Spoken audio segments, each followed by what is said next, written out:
नमस्ते माताओं बहनों, मैं एक बहुत ही प्यारा सा कीर्तन सुनाने जा रही हूँ। मेरा कीर्तन अच्छा लगे तो लाइक करना, शेयर करना, कमेंट करके जरूर बताना कैसा लगा। प्लीज चैनल को सब्सक्राइब जरूर कर लेना।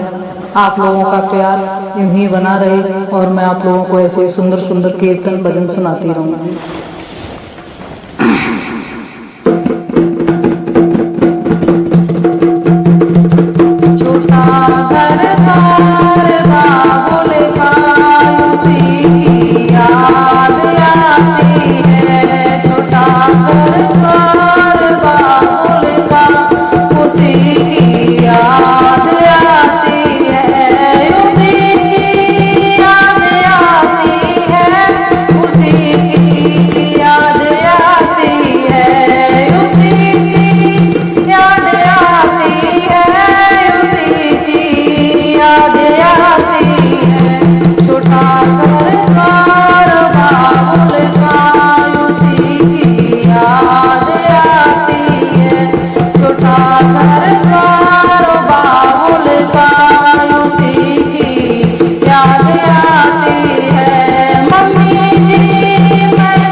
बचपन में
उसी की याद आती है। छोटा घर द्वार बाबुल का, उसी की याद आती है, उसी की याद आती है, उसी की याद आती है, उसी की याद आती है, उसी की याद आती है। छोटा